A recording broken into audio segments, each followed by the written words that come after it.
active ways. That's my way. You know, I know Brett is here, which is a good thing because you get to hear two psychologists' perspective on the same question. So, you know.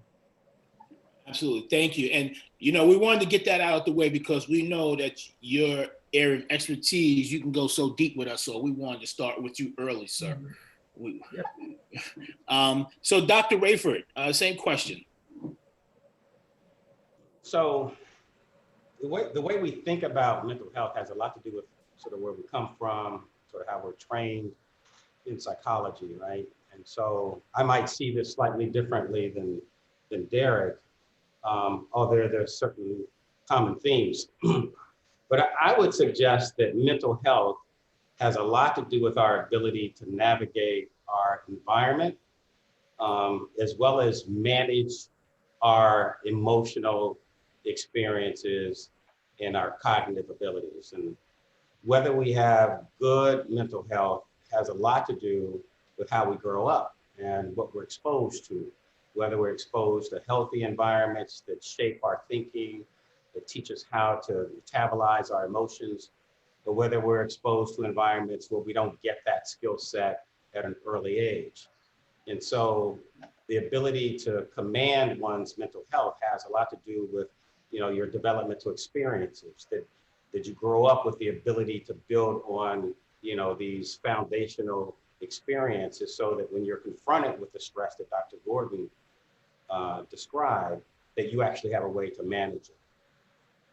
So in psychology, people talk about a depth model, which means you're looking at the deeper underpinnings on how personality is formed. So I'll give you a quick example, and I want to give you a little bit of my background so you know sort of how I approach this.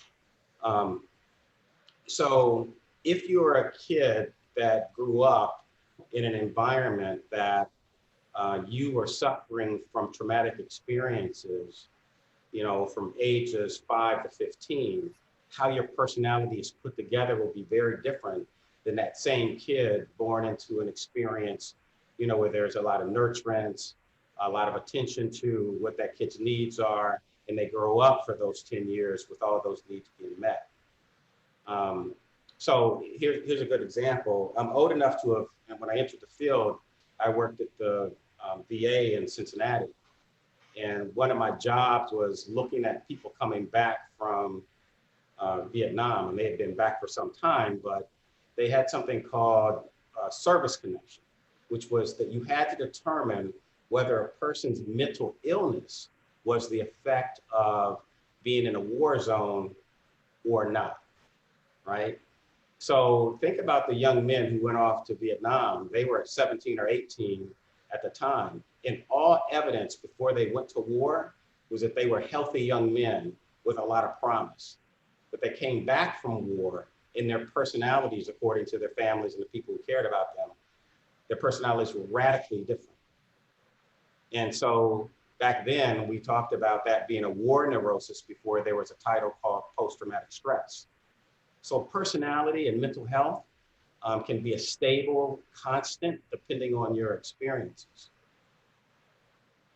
Okay. So let me just say this, Kevin, you know, for the men on the call. So I trained as a clinical psychologist, and I've been in the field for about 30 years.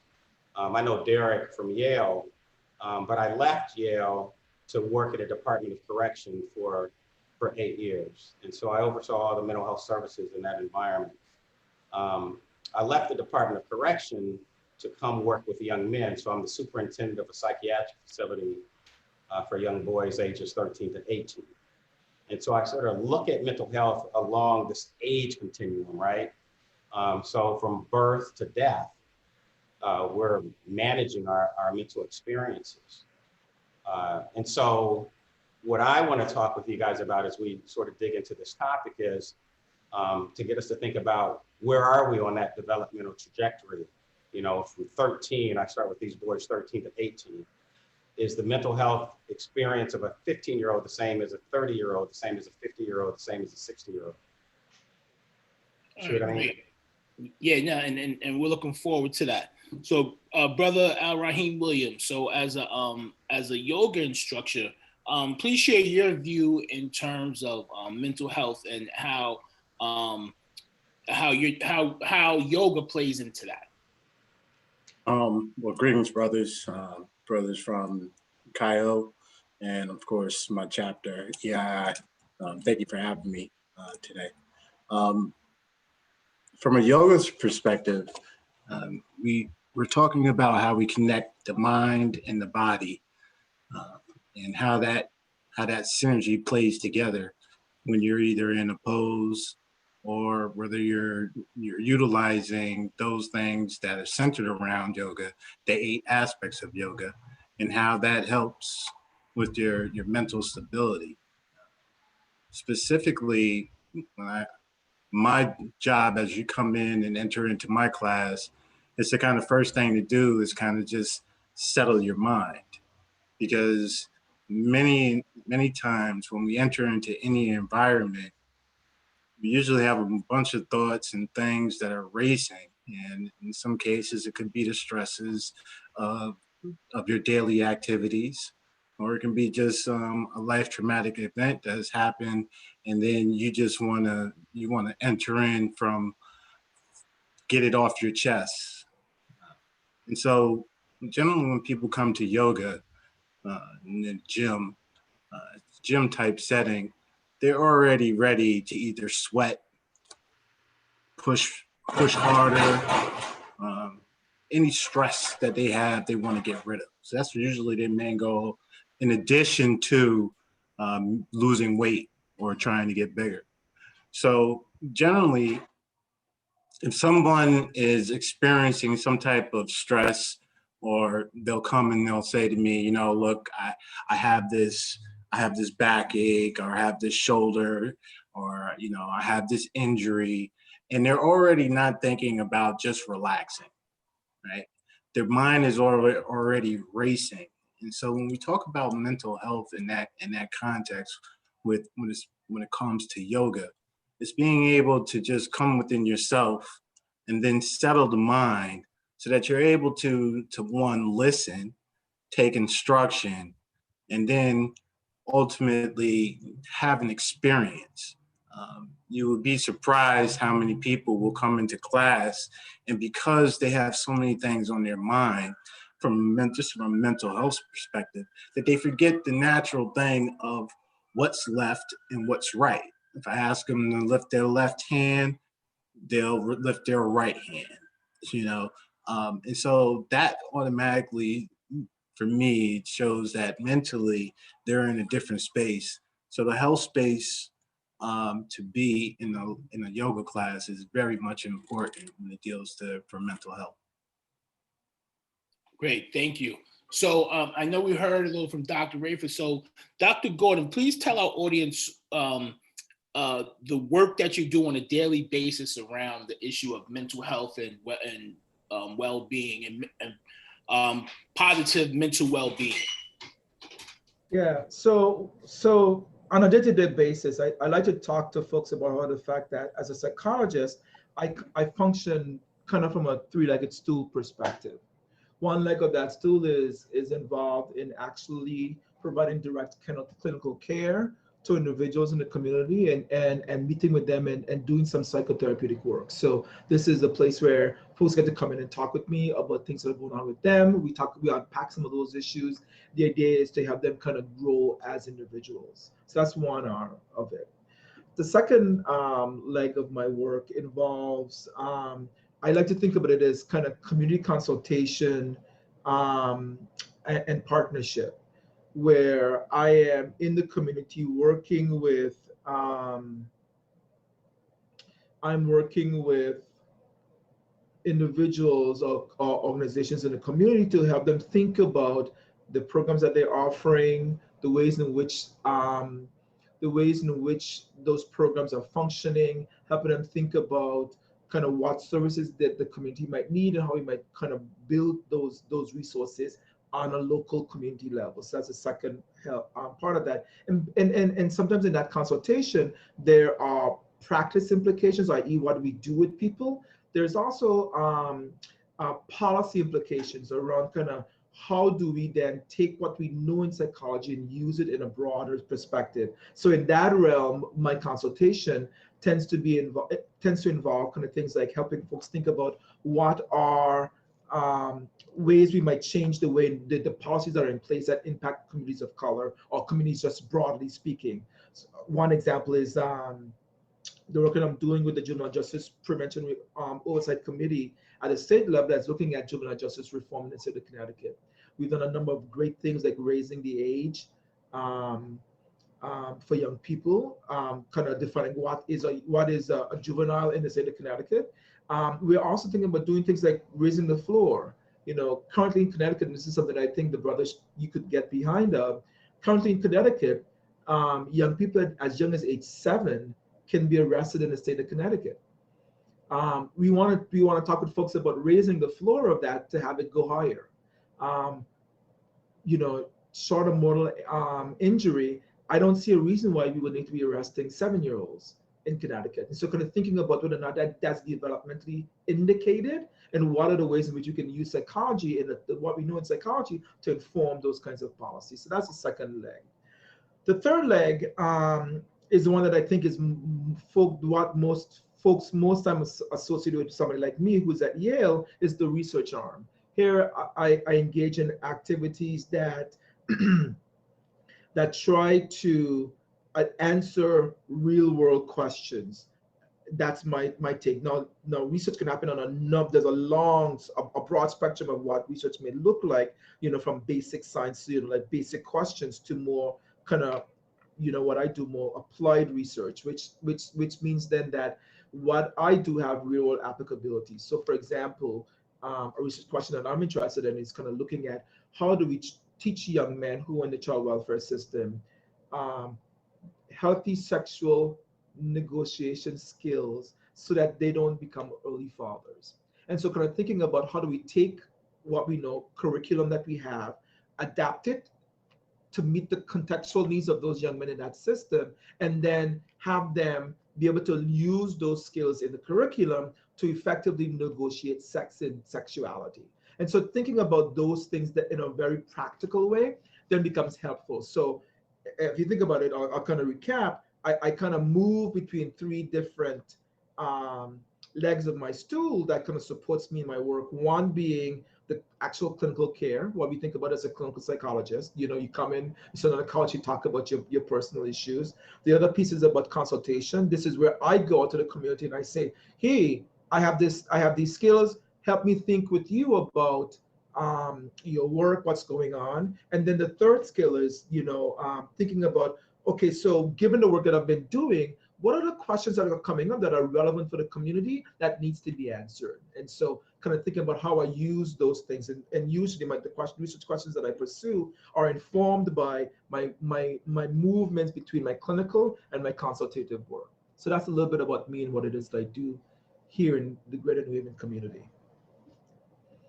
And the last thing I'll say, I just realized that I didn't mention this, but a part of that work also involves, that research work also involves evaluation, kind of thinking about or working with communities to kind of assess whether or not programs that they've implemented are meeting the goals that they put out there. So there's an evaluation component to that too. So that can be considered research if you want to think about it that way.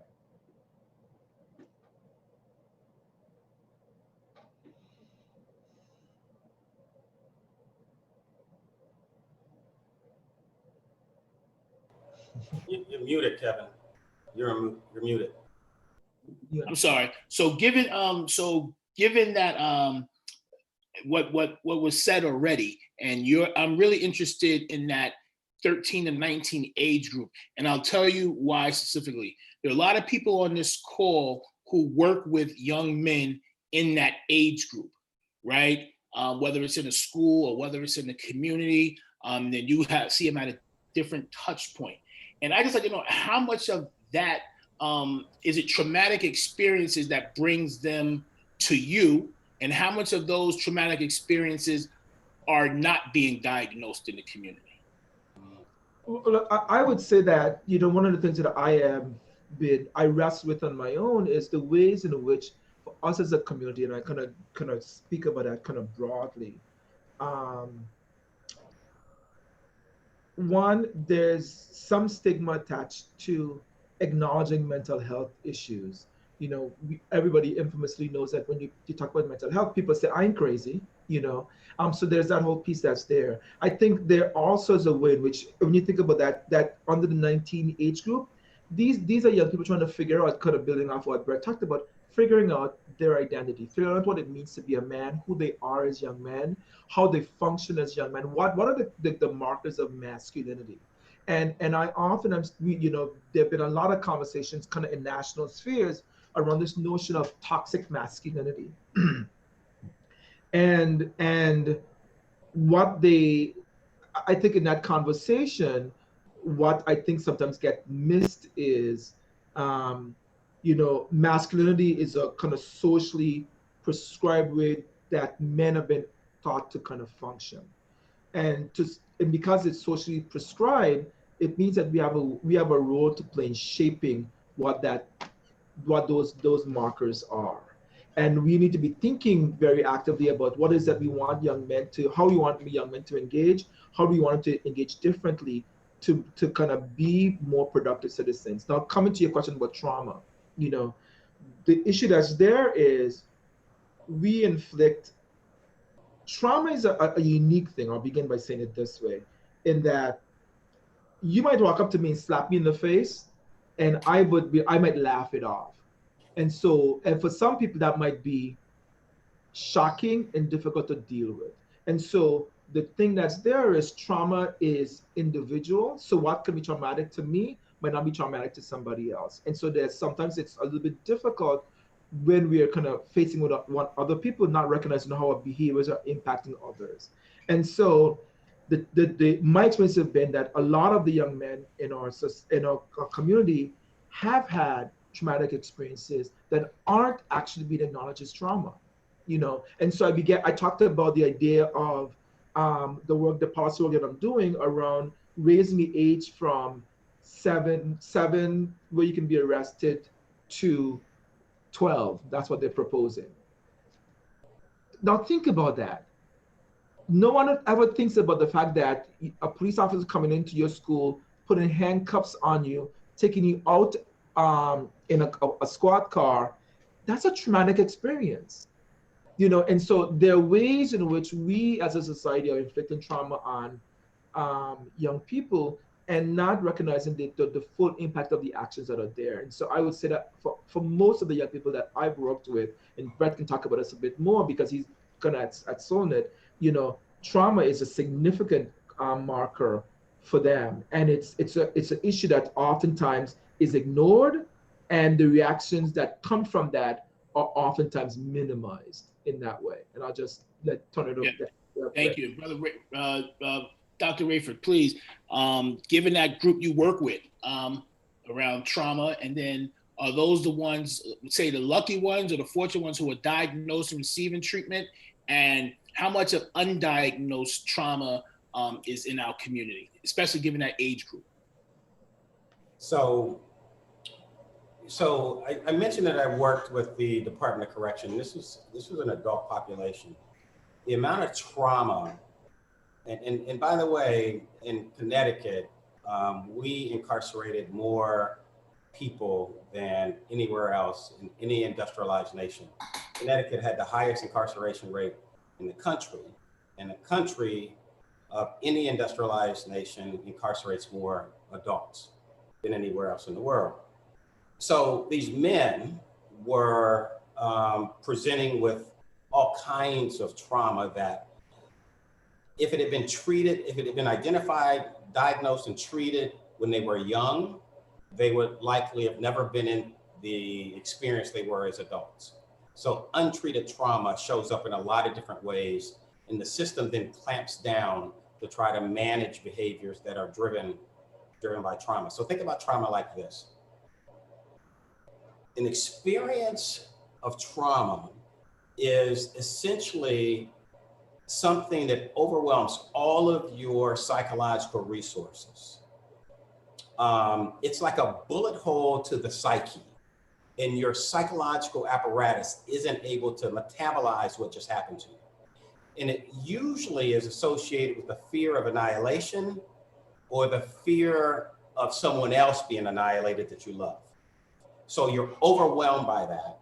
And then you have to try to put some sense around what is happening to you.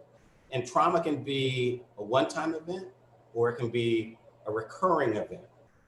And over again, you're feeling this sense of being overwhelmed.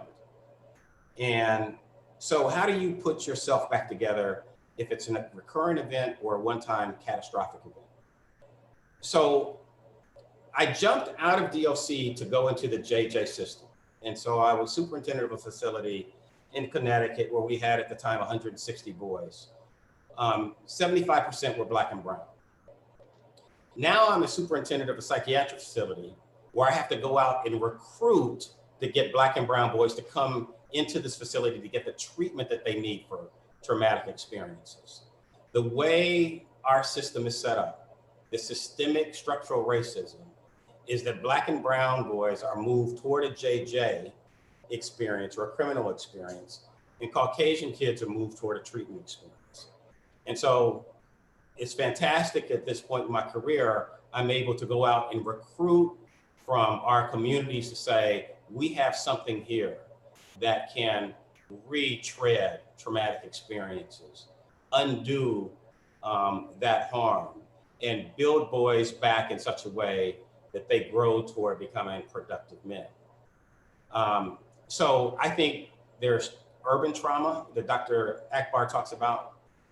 And so if you're growing up in Bridgeport, Connecticut, where you're stepping over people who are intoxicated, if you're being assaulted because you're in the wrong place at the wrong time with the wrong color, if you've been wounded by gunfire, these are all experiences that kids have to metabolize.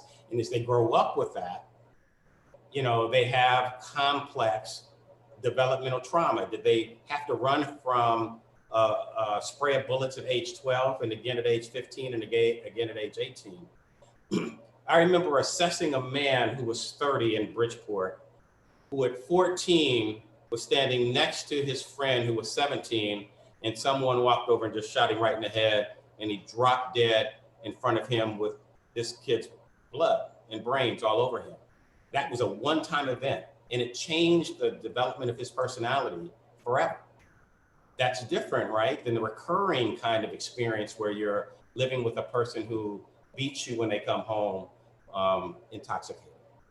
So what do we do about that, right? Well, when kids have so much trauma at age 13 or 14 or 15, it starts to show up at home and it starts to show up at school. They start to get into trouble because they can't regulate their emotions because they've been exposed to unregulated emotions with adults. And so they come to a facility like mine. And so it's, if you guys came to visit this place, what you would find is a 25-acre campus with 4 cottages where boys live 24/7, with a residential school. So they go to school here, and there's psychiatry and psychology and social work. And we have a group of staff who are here 24/7 called children's services workers. And they build a milieu in each cottage where those staff sort of parent those young men and try to help them develop the skills that they didn't get as a result of their trauma or other mental health conditions. So do I believe that in the Black community that we wait too late? Yes. And when we wait too late, the system will grab our kids and move them toward a criminal justice track. Part of the problem, in my experience, Kevin, is that there aren't enough people like me and Dr. Gordon, and Mr. Williams. I mean, there are people out there who we need to use to help heal our boys early on. And sometimes it's a formal mental health approach. And other times it's a spiritual intervention. And at other times, we need to teach those boys how to regulate their emotion by just exposing them to a village of men. Are you guys familiar with this? Let me just ask you this question, Kevin. Are you guys familiar with the Kenyan elephant preserve issue that came up probably been a decade ago. Anybody know about this experience with the elephants? You do, Derrick? It was an advertisement actually through the ad council too, right? Yeah, yeah. And this is, I give you this little story as a way to help us think about what we need to do with our boys. So in Kenya, there's this preserve. All the wild animals were allowed to exist on this preserve, and human beings also lived in this beautiful landscape. And so what they found is that they had a lot of rogue adolescent elephants that were acting in very aberrant ways. They were chasing down villagers. They were running through the village, trampling over their crops. They were assaulting rhinos and other species that elephants usually live peacefully with. And in fact, they had footage of one elephant trying to copulate with a rhino. Another elephant went and stomped on an alligator. This was really aberrant behavior. And so the village folks said, what's going on? You know, elephants don't typically act this way. So they brought in a bunch of zoologists from different parts of the world, and they studied this group of elephants. And what they discovered was this was a group of adolescent elephants all growing into heat. And so their hormones were all over the place. Sound familiar? And in the process of studying what was happening with these elephants, they realized that there were no bull elephants on the preserve. And there were no bull elephants because they had been poached for their ivory. And that many of these young elephants grew up watching the elders being killed. And they identified that these young elephants had metabolized this trauma of watching the herd be decimated. And they were rudderless. They ran amok, and they had to come up with a solution. What do you think the solution was? Any ideas? They brought in bull elephants. They brought in bull elephants. They brought in bull elephants for other preserves. They introduced them to this particular landmass. And over the course of just a few weeks, those bull elephants created a structure for those male adolescents who were going into heat to have a way to manage their emotional experiences. Elephant Society was back as it should be, and they were in line and being taught the way they should be taught. So we find our boys out there, right? What do we do with them? Yeah, that's a great analogy, and we can get into that a little more specifically. I have a question around for you, and we'll get into it later around kind of what's going on in Chicago with the drill music and things of that nature. That comes to mind for me. But I'm going to bring in Brother Rahim because both Dr. Gordon, both Dr. Rayford said something great about being able to get treatment and you know, we have a facility. So how is it, Brother Rahim, how did the two marry, right? Because stereotypically, Black men, we don't talk about our feelings, we don't deal with our mental health, right? We've been taught since young, suck it up, we don't cry, blah, blah, blah. You know, if you talk about your feelings, you're crazy, this and that. And then the same thing, you get that rejection around yoga. So how do the two and dealing with other stresses, Rahim, come into play? So it's a very good question. One of the things that I would convey is that we're also taught to power through things. Anything that happens, just meet it head on. And that's generally what shows up in a class, in a typical class. Any male, and I won't limit this to Black or white or any other community group. It's just in general with men. And if you tell them to be in the pose, they will show up and they will power through it. And the men, within 5 minutes, 10 minutes of just a warm up, are sweating profusely because they're just everything that they've been taught is about to hold on real tight and not to relax. And so in the Black community, what's not introduced very early on, but has since changed, is breathing work, meditation instead of detention. They're introducing that into the schools, and it's showing how kids are now able to kind of settle themselves down. I like it to, I kind of put it in the same instance if you have a young kid who is crying profusely and it begins to almost hyperventilate because he can't catch his breath, and he's trying to tell him calm down, what's wrong, and instead of maybe giving him tools like take a breath in, take a breath out to settle him, we may, on the other hand, may say, cut the crying out, belittle him. And so that now it becomes a trauma sense of, now I no longer know how to calm myself down. And we don't find that in our community a lot.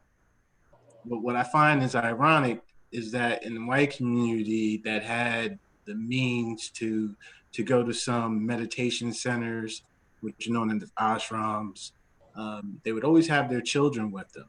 And within the structure of a meditation center, they would have the youth, and they would separate the youth from the adults, and they would have, these workshops. And the workshops would discuss, how do you deal with certain stress mechanisms that may arise. And they have a teenage component.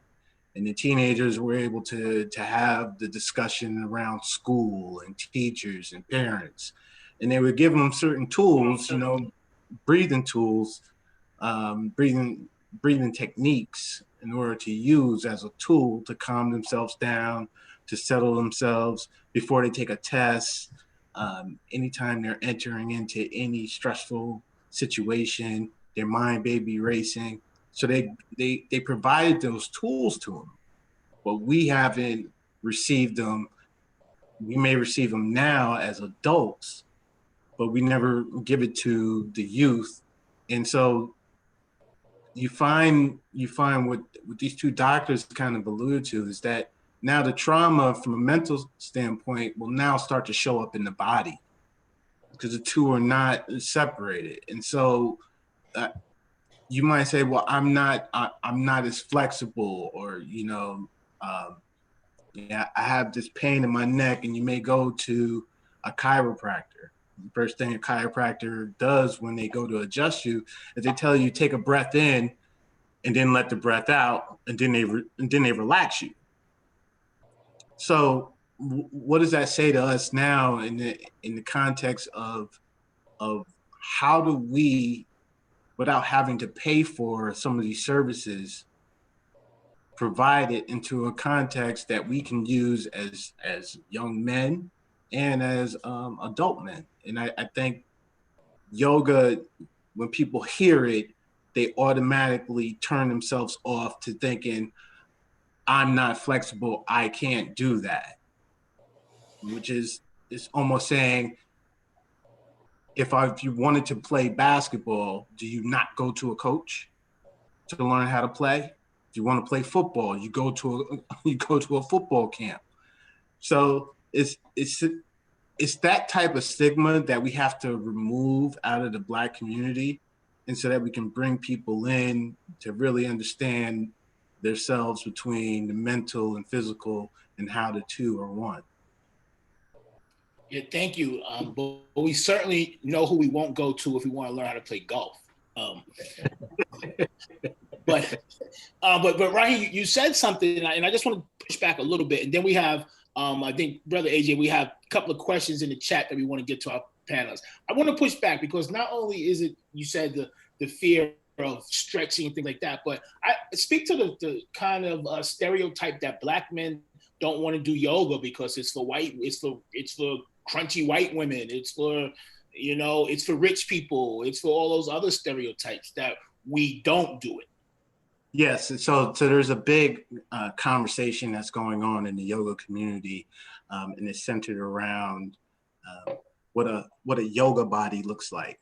And generally speaking, if you see in the advertisements, it's always going to be a slim white female that's either on the cover of a yoga magazine or any cable network, you're going to see the instructor, and they have a certain type of body, and we call it the yoga body, right? And so now what you start to see is Black women are actually moving this front and introducing this conversation to the greater yoga community, is that we're all in different shapes and sizes and colors, and that we can all achieve a certain pose. And there's not, you don't have to be skinny in order to be a yoga practitioner. And so I don't know, from men, it's always different, because they see, when they look in a class and they see a class that may be 70 to 80% women, then their ego kicks in, and showing that I don't want to be embarrassed when I can't do something that a woman can do. And so what happens is you either come to the class or you come to yoga because either prescribed by someone like your doctor or, you know, a friend that says, hey, maybe this can help. Or you come and you just want to do it because you know, kind of something that you may want to try. And so what happens is when I get men that come into my class, I tell them, take your time, right? Relax. And I pay specific attention to their breathing, because as men, we're used to learning how to power through. If you're on the bench, you're gonna you're gonna breathe heavy, and you're gonna use as much strength as possible to get the weight up. And I tell them, you're not pushing any weight, you're just moving your body. Now, you may not be used to the weight of your body, but in order to do that, is really we have to change the dynamic on a commercial level of, there are Black teachers, there are bigger women, there are bigger men who are yoga practitioners, and that is essentially how you change the narrative. Great. Thank you. Can I jump in quickly, Kevin? Yeah, sure. Hi, Dr. Gordon. And just say that, you know, the issues that the brother is talking about around yoga, in psychology we call that mindfulness. And the reason there's a strong connection between the things that he's describing and good mental health. And so there are ways in which those two things are so intricately connected that, you know, I couldn't, you know, like, I think people sometimes think about, you know, yogas and breathing and all the good stuff like that as being that, I don't know how to describe it, you know, sometimes there's like stones involved and stuff like that. But I want to share with folks that there's a ton of research showing the psychological benefits of mindfulness practices for everyone. And so there's value. It reduces your blood pressure. It reduces your stress level. Like, they can measure these changes that happens as a function of these mindfulness techniques. And so I think there's value in us kind of challenging the stereotypes or conceptions about who should enter these spaces, because I think they have really strong psychological value. Yeah, thanks for chiming in, because we know it's important that we kind of begin to look at those things. I know Rahim and we have these conversations often about making headway into the community. So as I stated, we do have our audience, and thank you for your patience. We do have several questions, so I will turn it over to, I believe it's Brother Jones, who will share the questions, and in any particular order, Brother Jones, you go ahead. Thank you, Brother Walton. So the first question is, what if a person does not have insurance to see a mental health specialist and necessarily can't afford sessions? What other alternatives are there? You know, that is the $1 million question. No, for the most part, practitioners work on a sliding scale fee. You know, and so while some folks might have published fee schedules, i.e. they say my charge is X amount of dollars, some folks do a sliding scale, and so it's usually like a range. And so in that way, most those practitioners are trying to work with you and kind of meet you where you're at.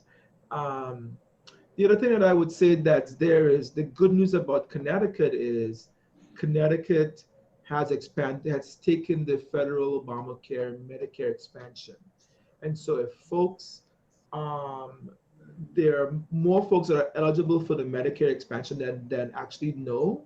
And so if they're able to get those insurance that way, that's another way of kind of accessing services at a reduced cost. So I don't know what Brett's thoughts are about kind of not having insurance.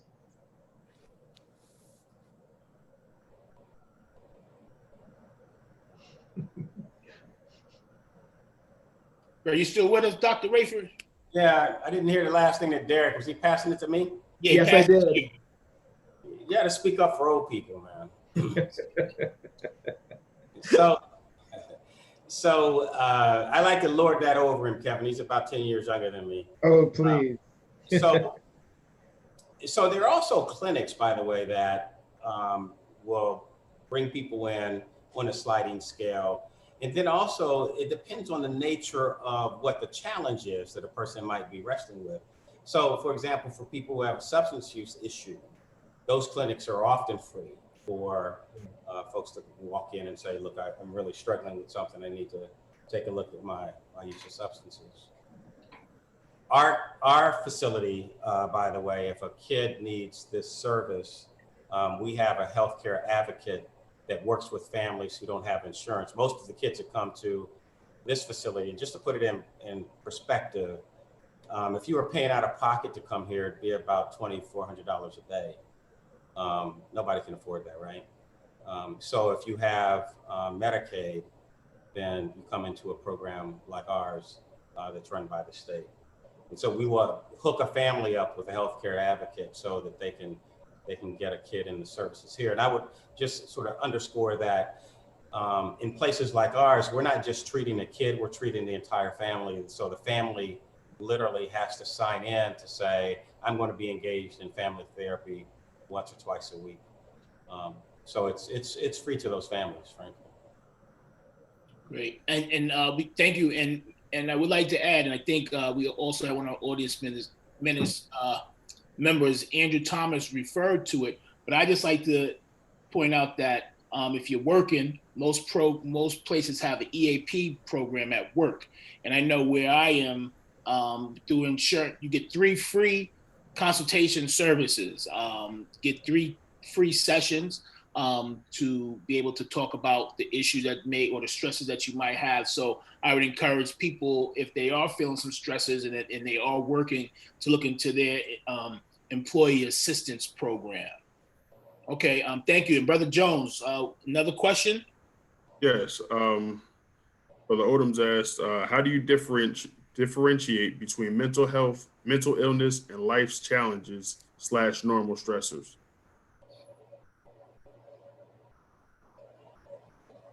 Life challenges, mental illness. What was the third one? Normal stressors. You know, my response to that would be, I'll try not to make this too much filled with jargon, but mental illness tends to show up in ways that are pretty dramatic, right? So there are a few categories. There's a category that you would describe as a thought disorder. And that's when people hear things that other people don't hear, or see things that other people don't see, or they have paranoid ideation. And that sort of speaks to thought disturbance. And that's a pretty dramatic experience. So you would know if that was happening. The other is in your emotional life. So people who have, experiences of really high moods, which we might call hypomania or mania, and that person is sort of zooming so fast that typically other people will say, what's going on? Or, the other part of that high is a depression, and that also is pretty transparent to other people. And so mental illness is either in that thought category or the emotional category that looks pretty dramatic. We all deal with ups and downs in our mood, and that's normal. And depending on life's challenges, we might have a period of depression. One of the old adages is that depression is as common as the common cold. Almost 90% of the people will have a depressive episode in their lifetime, over the loss of a loved one or a divorce or a job or or something like that. And you tend to rebound from normal life stressors, even though they may be debilitating for a short period of time. So the one separation I would make is how long is it lasting? You know, that experience of stress. And does the stress ever throw you completely out of your typical orbit, right? So if you're out of orbit, and what I mean by that is like you go to work every day, you've always gone to work every day, but something now has happened that you can't get out of bed to go to work. Or you're going to work and you're like terrorizing people at work. So your personality is shifted under the pressure of that stress. Those are normal experiences, but people who live with you, around you, will typically pull your coat to that, right? They'll say, so Brett, you know, what's up? You know, you're like on edge. So when other people reflect an image back to you that is not consistent with how you see yourself, that's usually the time to stop and say, what's happening? You know, and I will kind of piggyback off of that, because what I think Brett has been kind of describing there is the way in which our everyday functioning gets impacted. When mental health issues show up, we don't function the way we normally would. You know, he talked about you can't get out of bed, you know, and so if you find yourself unable to do the things that you would normally be able to do, you know, and you're having challenges doing them, you're not eating, you can't get out of bed, you can't concentrate, you know, that's when there's some mental health challenges that are impeding your normal functioning. So mental health, I think, comes in when it affects our ability to think, act, and feel, kind of thinking about all those three pieces there, so that, you know, if they're not functioning, you know, I'm not taking a bath, I'm not showering, you know, and it's been a week and a half, you know, kind of think about the things that you would normally do to take care of yourself. That's when mental health issues, I think, show up. And that's when, you know, it's gone beyond normal stressors. There are times when we want to check out. Yeah, you know, somebody in the office pissed us off. We go into if you're lucky to have an office, you go and you lock to your office, you close the door. I don't want to deal with that person for the rest of the day. But guess what? Tomorrow you're going to be out there, or even a half hour later, you're going to be out there dealing with other people, you know, whereas mental health challenges make it so that you're not even making it into the office, you know, to do the work that you need to do. So thinking, acting, and feeling are impaired in such a way that it changes your normal routine, you know, from happening. All right. And then we got one more, right, AJ? Thank you for chiming in. Yes. Karen Du Bois Walton asks, what is your experience with telehealth on mental health interventions? Do you find virtual sessions to be as effective as in-person interventions? You take that, D. I got an opinion. I want to hear yours first. Yeah. I chuckled because, and this is a person, I think this might be a generational thing. Personally speaking, I prefer in-person contact with folks. I mean, granted, we're having a conversation right now that's virtual, and I think it's going fairly okay. I think, but there's something that gets lost in translation when you are behind a screen. You know, there are little things that we do as we interact with one another that are social cues. You know, part of communicating with one another isn't simply about what we say. It's also about those nonverbals that we give off. And sometimes those things get lost in translation. So I think, you know, telehealth can work. And actually there's some research supporting that it does work. The challenge for me is I think it can be more effective if there's a relationship already built so that you know each other and you know how each other functions, and then you move to a telehealth format.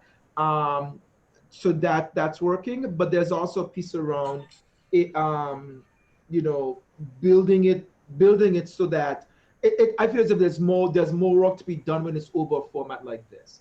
I don't know what your thoughts are, Brett. Yeah, I would agree. Here's the basic stat. 90% of our communication is nonverbal.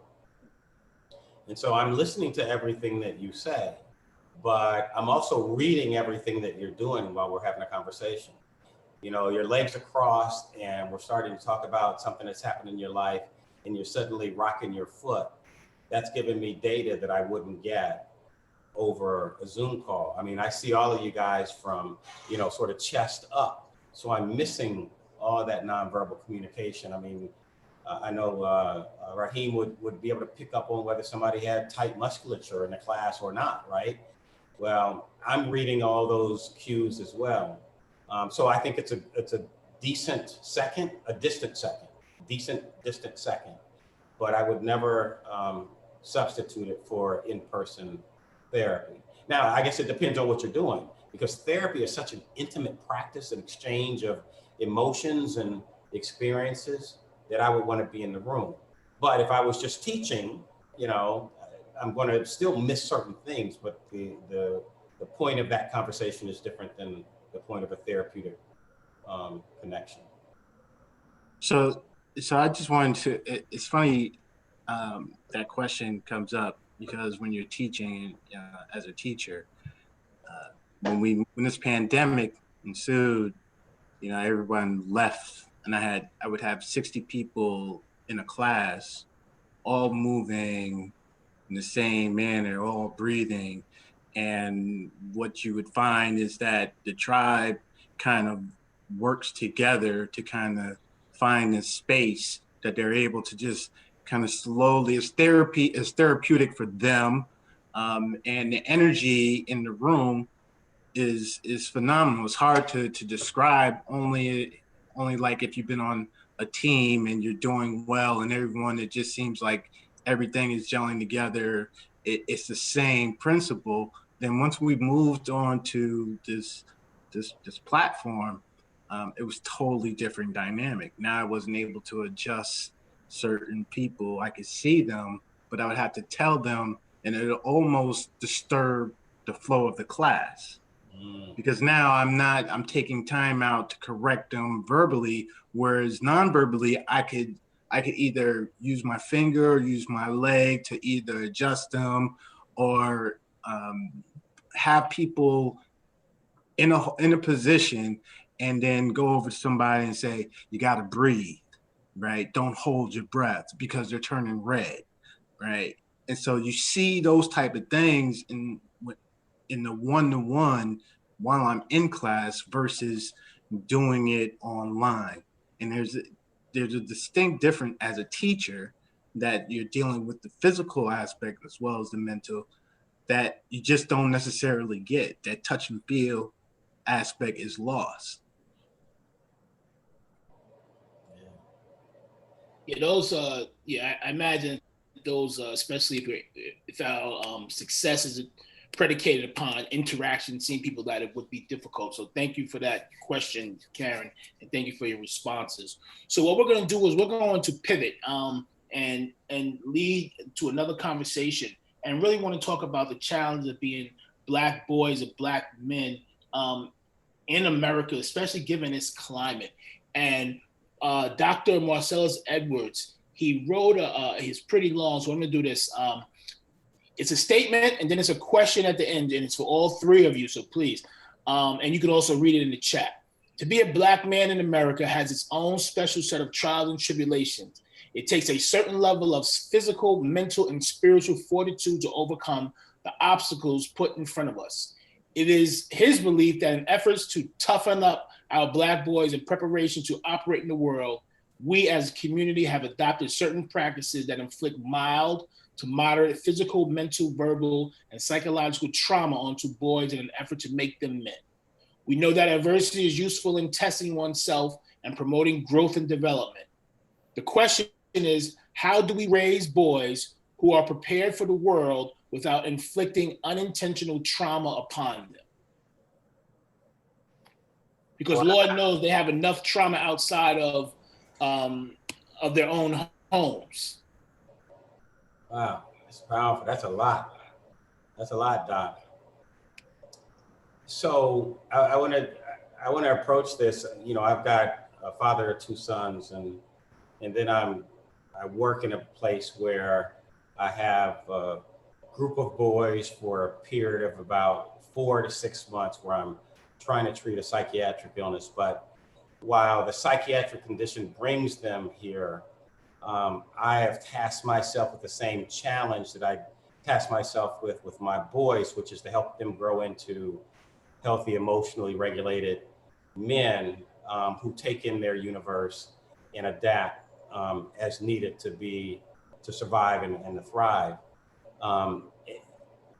Fathers really father and mothers really mother. And it's the combination, in my view, of those two things that help boys grow up in a way that they're not taking in too much of the trauma that society projects onto Black boys in particular. But because of the work I do, I'm working with a lot of boys that don't have fathers in their life. And I saw that in the JJ system. I saw that in the criminal justice system. So how do we bring the male spirit forward in a healthy way so that boys have the ability to be soft and hard as needed, emotionally regulated as needed, depending on what the circumstances present. So Doc Edwards, one of the things that I have at this facility is a tribal focused men's group. And what I mean by that is that we group all these young boys together, and we have a series of elders of different disciplines who come into the old style rap group, and we talk about what it means to be a young man or a man in America. And the group is multiracial. It's predominantly kids of color, Black, biracial, Latino, and then Caucasian. And we're talking about all those challenges for each of those groups. And it's bounced back and forth up and down that generational tree, with men talking to boys about what it's like and boys talking to men about what it means to be a man in America today. It's powerful. I can tell you that we had one conversation, and I'll kick it over to someone else, but we had one conversation where we're talking about what it feels like to grow up without your father. And we had elders in that room, so they're elders and young men, and two of the elders sort of lost their their position is that I'm going to give you knowledge. The young people are giving us knowledge, but they became so emotionally dysregulated. One man at 51 talking about what it was like for him to grow up without his father and what he feels like he missed and why he wants to give something back to our young men as they grow. So much of, I think, how we help them grow up to experience this world strong and fit and soft enough to love is that we need to bring in the voice of multiple men and multiple women to help them shape their experience. And kind of building off of what you talk about there, Brett, about around the experience. One of the things that I think about is the legacy that all of us carry. You talked about being a father, raising two sons, and I think that there are ways in which you want to, in that role, we all want to protect our kids, and so in trying to protect our kids, we sometimes engage in behaviors that actually undermines their development. And so every so often, I encourage folks to take a step back and ask themselves, are the actions that I'm engaging in helpful or harmful to my child? And is the urgency that I am moving forward with about them, or is it that my baggage that I'm still trying to unpack through them? And I do agree that we have to help prepare young men to be ready for the world that's out there, that's not going to be as accepting of them as we are. But I do think that there are times when we engage in harm to our young people because of a fear around that. And so, challenging us to kind of go against the orthodoxy that's, I think, it's been ingrained in our heads, and see when it shows up. And it's like stupid things where it shows up, places where it's like we can't make space for each other. I hate to be pop culture-esque, but I'm thinking about the ways in which, oh my God, I can't believe I just lost her name. Two rappers, Nicki Minaj and, oh my God, what's the other one? Somebody help me. She's Latina. Cardi B. Cardi, yes, Cardi B. Well, are they beefing? The question that I find myself thinking about as it relates to those two young women is that why isn't there space for the both of them to be in the space that they are in the music industry? And why do we have to be beefing one another so publicly? You know, there's something about the structures that reinforce that kind of behavior. And so asking us to stop and think about when are we playing into those structures and what do we need to do differently to not cause harm to each other in ways that are conscious and unconscious. Those are the thoughts that come to my head. I don't know about you know, the doctors raised a great point. The first thing when I heard Brother Edwards' question and statement, the first thing I transitioned to was sports. As young men, you may not have the tools on how to you know, if you didn't have a father, now you don't want to pass on the trauma, but at the same time, you want to give your child the experience that you didn't have, whatever that may be.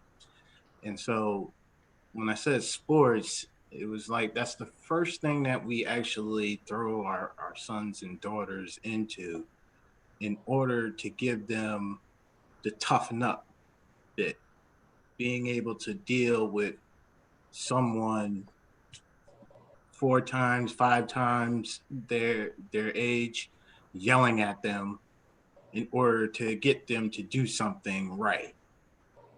And we have to be careful because there's, you know, as a coach, baseball coach, you have to be really sensitive about that because you don't know how they came up.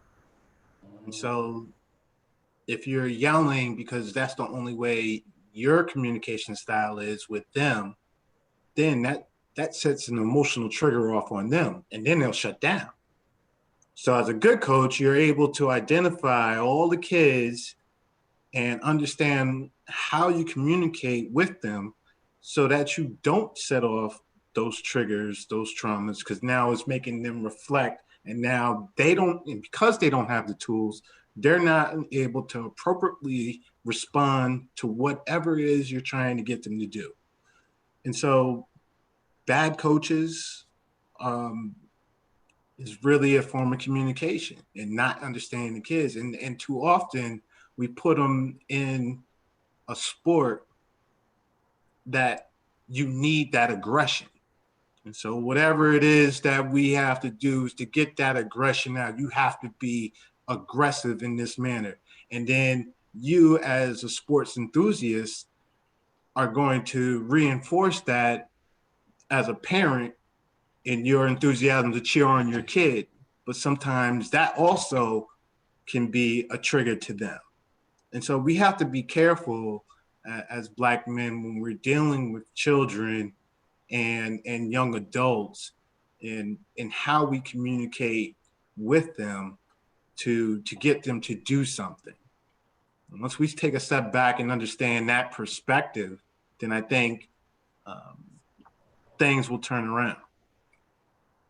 Yeah. So as an organization, including the 2 chapters hosting this event, who spend a lot of time mentoring, as well as we all across the world, we have fatherhood programs, mentoring programs, and given some of the things we talked about this evening, can you give us some tips on how to help us continue to help build positive peer, to help our young men that we mentor and that we father, help build positive peer relationships?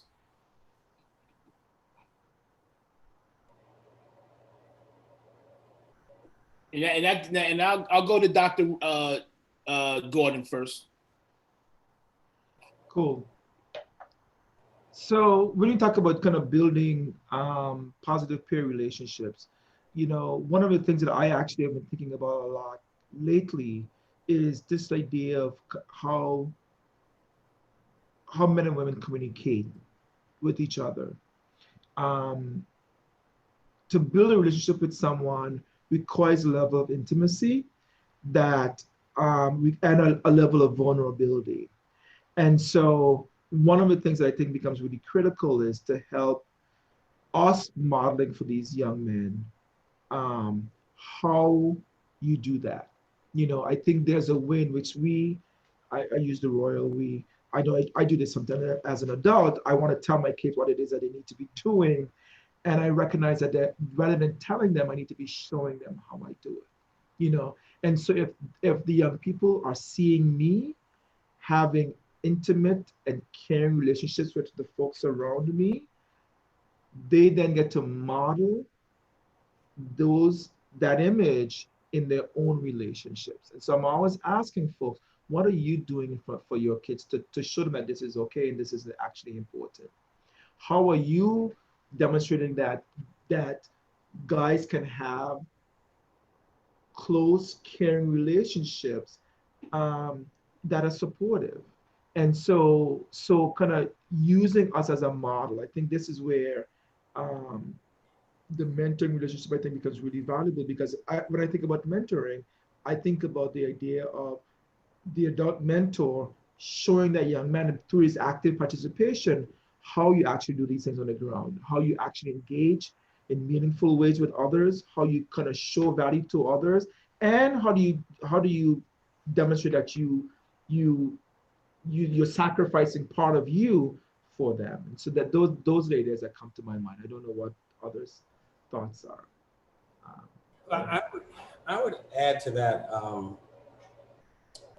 I mean, what Brother Rahim talked about is this tendency for us to push kids at sports. And some kids are naturally athletic and they sort of take to it, and that's great. And I do agree that we need to think about, you know, the nature of the experience when you're in a sports organization. I remember playing junior league football, and it was all about the aggression. And I mean, it did give me a place to put my aggression, so it worked out for me. But for some kids, it was way too much. I'm of the opinion now, as a much older person, that part of our responsibility is to help kids discover their passion. There's a hook. Every kid's got a hook. When a kid comes into our facility, we spend a considerable amount of time figuring out what that kid is passionate about. And sometimes they don't know because they haven't been exposed to a lot, right? So we set about exposing them to learning how to tap maple trees and make syrup, and introducing them to music and how to download tracks and make their own beats and their own bass line and throw their own lyrics or the hip hop on top of that. You know, we expose them to a sensory immersion room. So, you know, there's a basketball team, and then there's a drum set. And so these kids are getting exposed to all these different things, and you can start to see, whether it's in art therapy, that they realize that they've got a penchant for art, or whether it's talking about, you know, their culture and, you know, their coursework. And so you start to see these lights go off. And then we group kids based on those affinities. You know, if we've got 4 kids that like chess, guess what? They're in a chess club, and we're going to form a chess club around them. We've got 3 kids that like to spin. We've got a spinning room. And suddenly we've got kids who want to spin. Right now, believe it or not, I've got 5 kids under 15 in something we call the Young Chefs Program, because they have a desire to know how to cook. So I think that we end up throwing kids at what's available in our community, but we need to think about, well, what are those other off the block kinds of activities that we can expose kids to? Now, I would have never thought of this myself, but when I was a young father, my oldest, who was 6 at the time, decided that he liked robots. And so I went and found, Derrick, you probably know this, but Yale used to have this robot wars camp, where all these engineers at Yale's School of Science would build these robots, and they would go to war with each other. And they had these big camps where you could go and do that. So I think part of making sure that our boys develop pro-social activities so they're not drawn into those activities in the community that lead them to an edgier place. Find the passion. They all have one, or two, or three. Yeah, just echo the same sentiments. Exposure is really the key. And Brother Walton, you and I had this discussion. It's like, throw it to the wall and see what sticks with them. And if it means that, all right, football wasn't a thing. All right, what about chess? I think sometimes as fathers, we, to build that peer-to-peers, we have to listen to the questions that they may ask, and really listen with intention, because then you may say, you know what, I'll look that up. I'll find somewhere where I can provide you with that experience. If you don't like it, you don't like it, but at least you tried it, and now we can move forward, check that box. All right, it's over and done with. Let's go to the next thing. And so what I'm finding as a father is that when he asks the question, what's that? And there's a follow-up question after I've given him the response, it's like, okay, maybe I need to look into this a little bit further, all right? And building that kind of relationship with him is easier because I've also had experiences with young children and young men and being a mentor or a coach. So you really, I think as two organizations, male organizations, I think we do a good job in that individually we've all had these experiences, mentoring, coaching, and then it's just trying to figure out how we can combine all efforts in order to really get to the masses and let it be a global movement.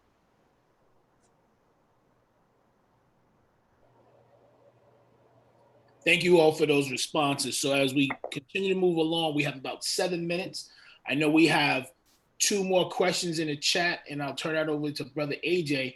But I also want to end with giving each of our esteemed panelists an opportunity to close out with some words of wisdom of their own accord. But I'll turn it over to Brother AJ first, and then we'll get back to our panelists. Thank you, Brother Walton. Brother Andrew T. just made a comment and talked about the Young Ambassadors Leadership Academy, how they offer the Year of the White Coat Explorations in Medicine, and he posted a website, so please feel free to join to view.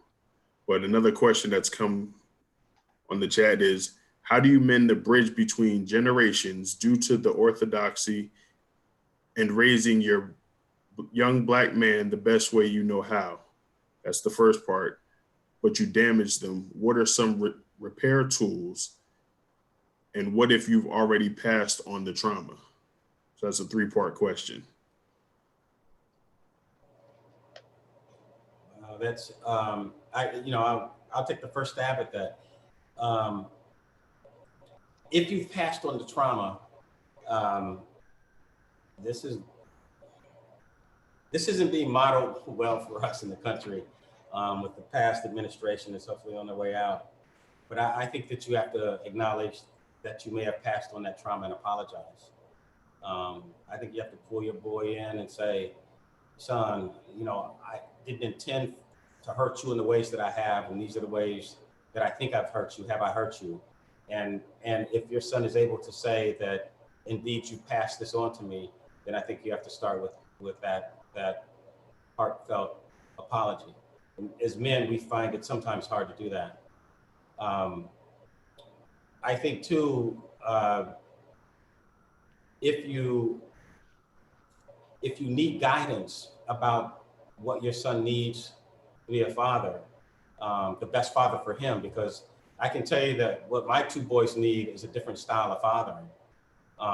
I recommend that you sit with your son and say, how can I be the best father to you?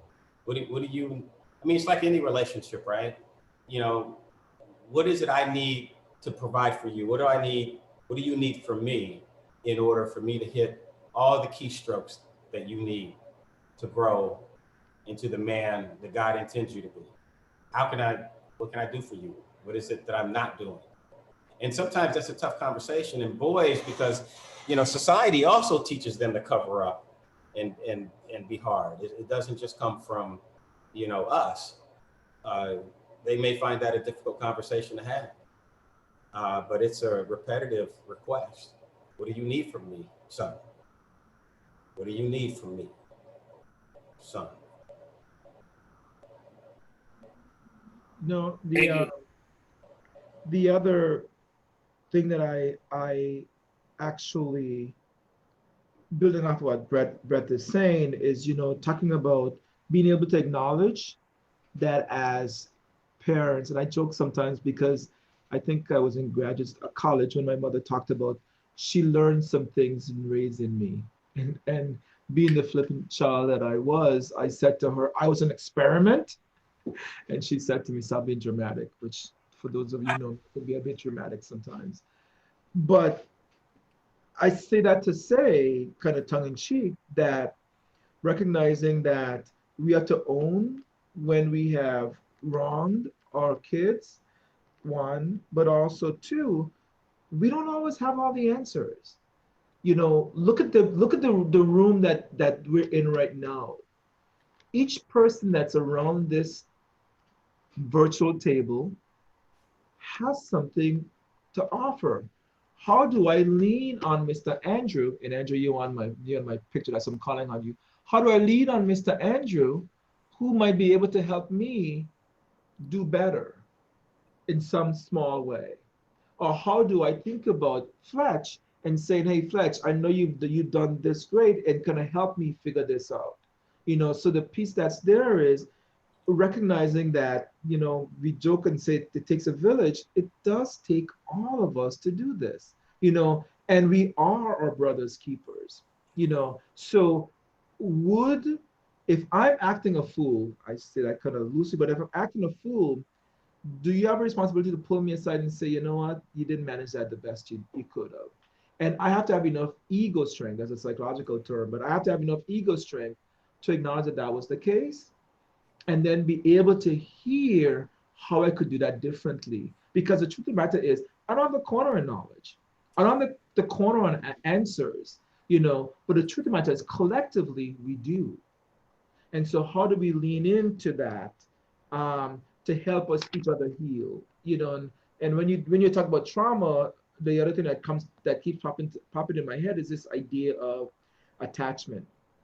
You know, if we have good attachment with one another, we're able to have the hard conversations and know it's going to be okay once we get to the other side of it. But that takes practice. Only practice makes that better. You know, each of us, I remember when I realized my parents didn't know everything and they were fallible. I remember, because it was like a shock to my system. And I am cruising towards the point where my children are gonna look at me and be like, yeah, you don't know everything. Actually, they'd already told me that anyway. So being able to acknowledge that is the case, and thinking about how we work towards with each other being the best version of ourselves that we can be. So like around that. Raheem? One of the things I've learned is you have to have a shared experience with your child. What I mean by that is, if you're going to do something, do it with them, even if you don't know how to do it. One of the things that I do with my sons, I actually sit in the morning and we'll have a little meditation session, you know, something that he can see me do and I can do with him. And if he's fidgeting, you know, I can just kind of gently touch him and just, you know, chill out.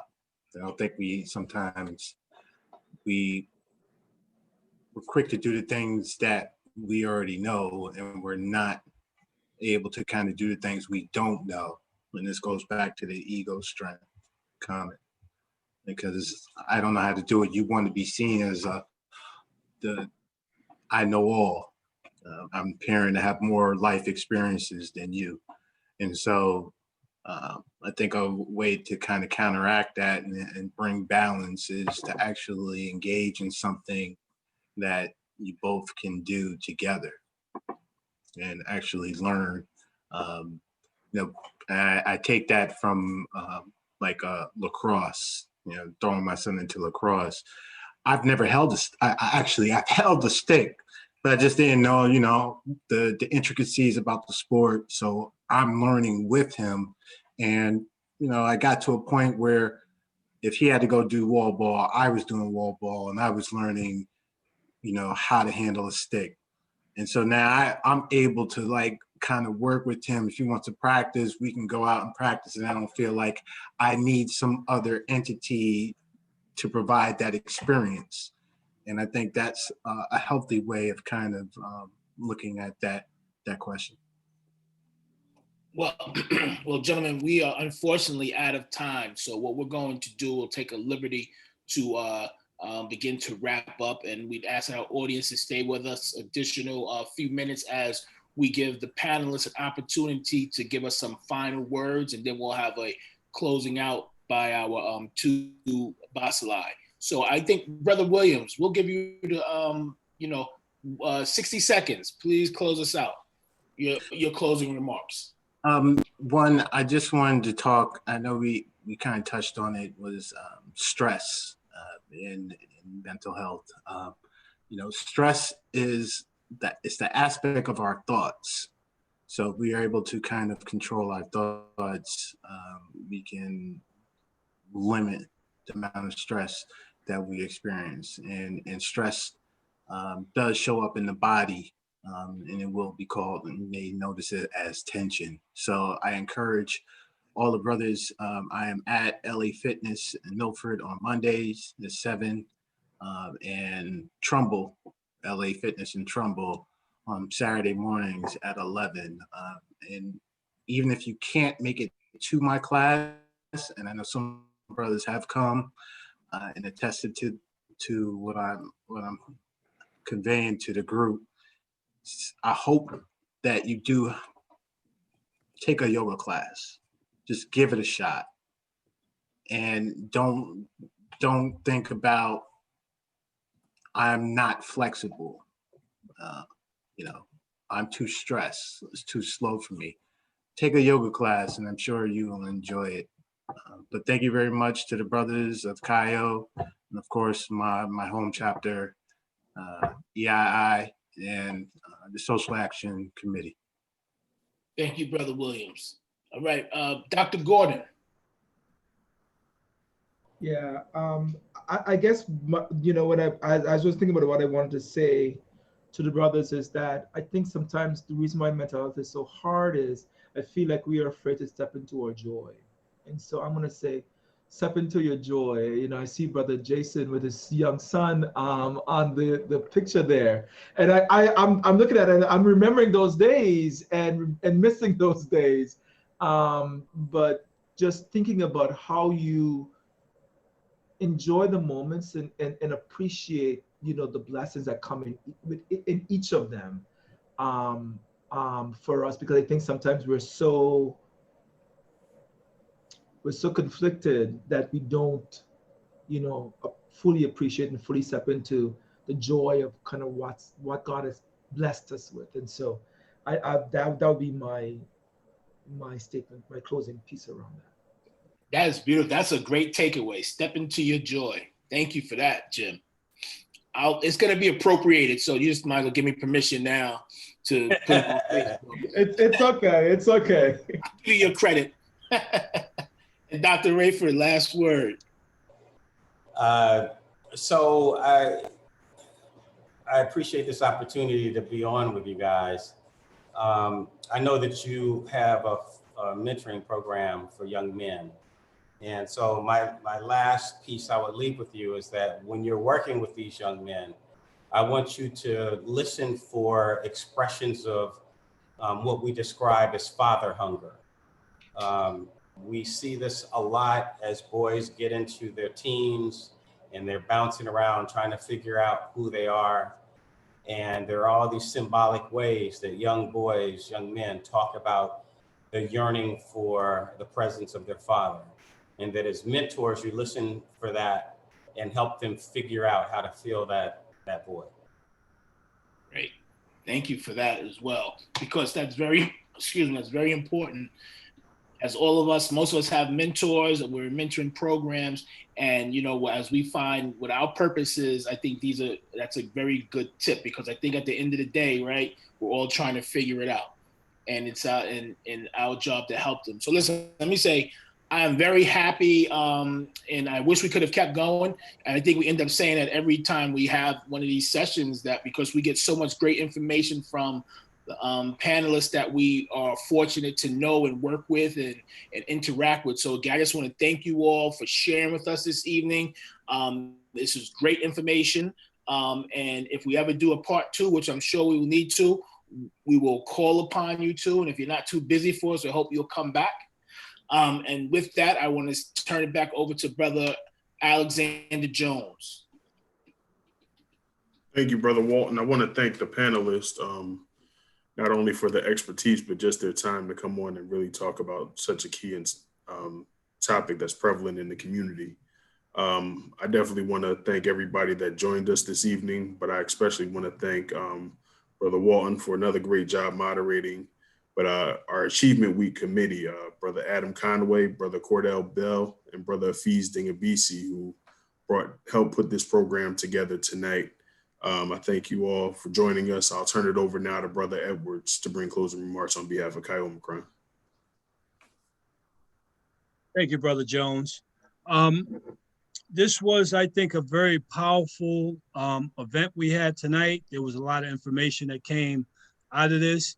I think it is important that we start to think as Black men that we need to start having more of these types of conversations with each other.